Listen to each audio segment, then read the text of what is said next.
അങ്ങനെ 63ാമത് സംസ്ഥാന സ്കൂൾ കലോത്സവത്തിന് ഇന്ന് സമാപനമാവുകയാണ്. ജില്ലകൾ തമ്മിൽ ഇഞ്ചോടിഞ്ച് പോരാട്ടമാണ് നടക്കുന്നത്. 965 പോയിന്റുമായി തൃശൂർ ജില്ലയാണ് മുന്നിൽ.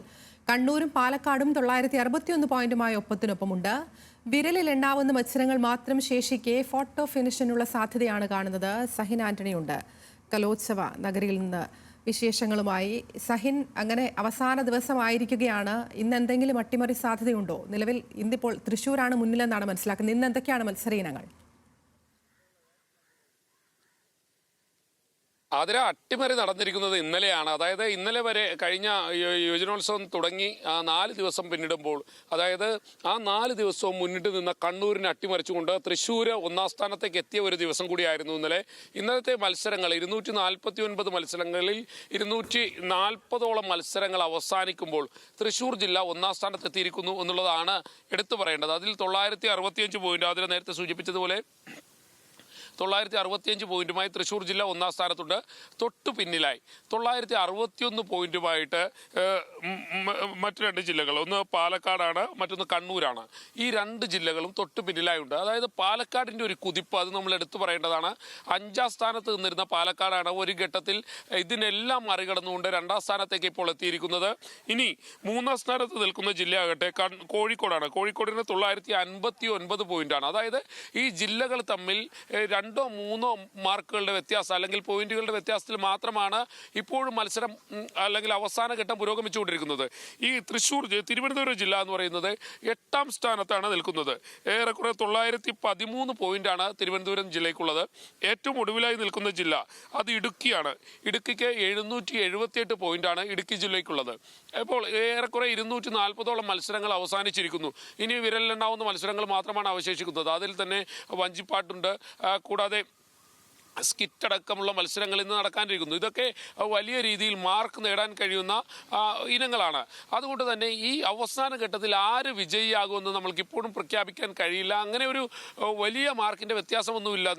ഞാൻ നേരത്തെ സൂചിപ്പിച്ചതുപോലെ തന്നെ വിരലിലുണ്ടാവുന്ന മാർക്കിൻ്റെ വ്യത്യാസം മാത്രമേ ഈ ജില്ലകൾ തമ്മിലുള്ളൂ. അതുകൊണ്ട് തന്നെ ആരാണ് അവസാന ഘട്ടത്തിൽ വിജയിയാകുക എന്നുള്ളത് ഈ ഘട്ടത്തിൽ നമ്മൾക്ക് പറയാൻ കഴിയില്ല. മറ്റൊന്ന്, ഇത്രയും അധികം മത്സരങ്ങൾ നടന്നപ്പോൾ ഒരു ഘട്ടത്തിൽ പോലും കണ്ണൂരിന് പിന്നോട്ട് പോകേണ്ടി വന്നിരുന്നില്ല. പക്ഷെ ഇന്നലെ അതെല്ലാം മാറ്റിമറിച്ചുകൊണ്ട് തൃശ്ശൂരും പാലക്കാടും തമ്മിലുള്ള ഒരു മത്സരമാണ് കാണാൻ കഴിഞ്ഞത്. മാത്രമല്ല, സാധാരണ ആളുകൾ ഈ പറയുന്ന സ്റ്റേഡിയങ്ങളിലേക്ക്, ഈ പറയുന്ന വേദികളിലേക്ക് വരുന്നില്ല എന്നുള്ളൊരു ആക്ഷേപം കഴിഞ്ഞ കുറച്ച് ദിവസങ്ങളായി നിലനിന്നിരുന്നു. മത്സരങ്ങൾ കാണാൻ ആളുകളുടെ എണ്ണം നന്നേ കുറവാണ്. മത്സരവേദിയിലേക്ക് ആളുകൾ വരുന്നില്ല, പകരം ഈ സ്ഥലങ്ങൾ സന്ദർശിക്കാൻ ആളുകൾ എത്തുന്നുണ്ട് എന്നുള്ളതായിരുന്നു ആക്ഷേപം.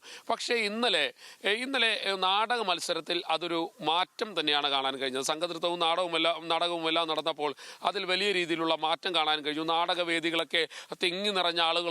അവിടെ കാണികൾ വലിയ ആവേശത്തിലും ആഹ്ലാദത്തിലുമായിരുന്നു എന്നുള്ളതാണ് എടുത്തു പറയേണ്ടത്. അതുകൊണ്ട് തന്നെ ഇന്ന് സമാപന സമ്മേളനം നടക്കുമ്പോൾ പ്രതിപക്ഷ നേതാവ് വി ഡി സതീശനാണ് സമാപന സമ്മേളനം ഉദ്ഘാടനം ചെയ്യുന്നത്. അതോടൊപ്പം തന്നെ അതിഥികളായി എത്താൻ അല്ലെങ്കിൽ നിശ്ചയിച്ചിരിക്കുന്നത് ആസിഫ് അലിയെയും ടൊവിനോ തോമസിനെയുമാണ്. അങ്ങനെ ഇവരെല്ലാം വരുമ്പോൾ തിരുവനന്തപുരം നഗരം എങ്ങനെയായിരിക്കും എന്നുള്ളത് ഇനി കാത്തിരുന്ന് കാണേണ്ടതാണ്. പക്ഷേ ജില്ലകൾ തമ്മിലുള്ള ശക്തമായ കടുത്ത മത്സരമാണ് ഇപ്പോഴും നടന്നുകൊണ്ടിരിക്കുന്നത്. അവസാന ഘട്ടത്തിൽ എത്തുമ്പോൾ ഒരു ഫോട്ടോ ഫിനിഷിനുള്ള സാധ്യത ഒരിക്കലും തള്ളിക്കളയാൻ കഴിയുകയില്ല. നേരത്തെ സൂചിപ്പിച്ചതുപോലെ തന്നെ തൃശ്ശൂരും പാലക്കാടും കോഴിക്കോടും കണ്ണൂരുമെല്ലാം ഒപ്പത്തിനൊപ്പം മുന്നോട്ട് പോയിക്കൊണ്ടിരിക്കുന്നു എന്നുള്ളതാണ്. തൃശ്ശൂർ 2ാം സ്ഥാനവുമായി 4 മാർക്കിൻ്റെ വ്യത്യാസം മാത്രമേ തൃശ്ശൂരിനുള്ളൂ.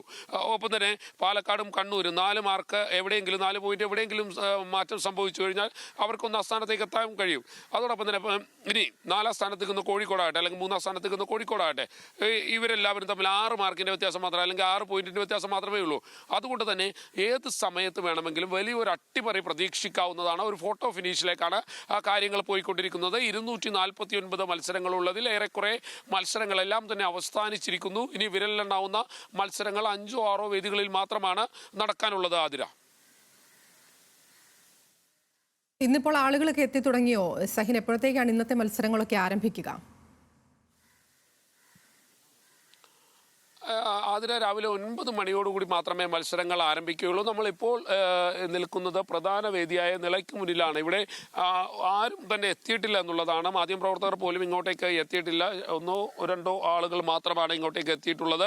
എന്തായാലും 9 മണിയോടുകൂടി മാത്രമായിരിക്കും മത്സരമെല്ലാം ആരംഭിക്കുക. ആ 9 മണിയോടുകൂടി മത്സരങ്ങൾ ആരംഭിക്കുകയും 1 മണിയോടുകൂടി ഏറെക്കുറെ ഇതിൻ്റെ പരിസമാപ്തിയിലേക്ക് കാര്യങ്ങൾ എത്തിച്ചേരുകയും ചെയ്യും. എന്തായാലും ഞാൻ നേരത്തെ സൂചിപ്പിച്ചതുപോലെ തന്നെ മത്സരങ്ങളിൽ വിരലിലെണ്ണാവുന്ന മത്സരം മാത്രമാണ് അവശേഷിക്കുന്നത്. അതുകൊണ്ട് തന്നെ ഈ വലിയ അട്ടിമറിക്കുള്ള സാധ്യത ഒരിക്കലും തള്ളിക്കളയാൻ കഴിയുകയില്ല. തൃശ്ശൂരിനെ അട്ടിമറിച്ചുകൊണ്ട് ഒരുപക്ഷെ പാലക്കാടോ കണ്ണൂരോ 1-ാം സ്ഥാനത്തേക്ക് എത്തുന്നതോ അല്ലെങ്കിൽ കോഴിക്കോട് 1-ാം സ്ഥാനത്തേക്ക് വരുന്നതിനുള്ള സാധ്യതകൾ ഇപ്പോഴും മുന്നിൽ നിൽക്കുകയാണ്. അതുകൊണ്ട് തന്നെ അവസാന സമയം വരെ ആരായിരിക്കും വിജയി എന്ന് പറയാൻ നമുക്ക് കഴിയില്ല. ഇന്നലെ വരെ കണ്ണൂർ 1-ാം സ്ഥാനത്ത് നിന്നിരുന്നു. ആ കണ്ണൂരിനെ പിന്തള്ളിക്കൊണ്ട് 2-ാം സ്ഥാനത്തേക്ക് തൃശ്ശൂർ വന്നു. 5-ാം സ്ഥാനത്ത് നിന്ന് പാലക്കാട് 2-ാം സ്ഥാനത്തേക്ക് എത്തുന്ന ഒരു സാഹചര്യം ഉണ്ടായി. അതുകൊണ്ട് തന്നെ ആരാണ് അട്ടിമറി നടത്തി മുന്നിലെത്തുക എന്നുള്ളതാണ് ഈ ഘട്ടത്തിൽ ഇനി കാത്തിരിക്കേണ്ടത്. ആതിര, അത് തന്നെയാണ്. എന്തായാലും ഇന്ന് സമാപനമാണ് കലോത്സവത്തിന്. ഈ അവസാന നിമിഷം ഇന്നലെ വരെ ഇപ്പോൾ കണ്ണൂരായിരുന്നു പോയിന്റ് നിലയിൽ മുന്നിലെങ്കിൽ ഇന്നലെ ഇപ്പോൾ കണ്ണൂരിനെ പിന്തള്ളിക്കൊണ്ട് തൃശ്ശൂർ മുന്നിലെത്തിയിട്ടുണ്ട്. ഇനിയിപ്പോൾ അതിലൊക്കെ എന്തെങ്കിലും മാറ്റമുണ്ടാകുമോ, ആര് കപ്പടിക്കും എന്നൊക്കെയുള്ളത് കാത്തിരുന്ന് കാണാം. ഏകദേശം 9 മണിയോടുകൂടി മത്സരം ആരംഭിക്കും. 1 മണിയോടുകൂടി ഏകദേശം കാര്യങ്ങൾക്കൊക്കെ ഒരു തീരുമാനമാകും എന്നുള്ളതാണ്. വിശദാംശങ്ങൾ നൽകുകയായിരുന്നു കലോത്സവ നഗരിയിൽ നിന്ന് സഹിൻ ആന്റണി.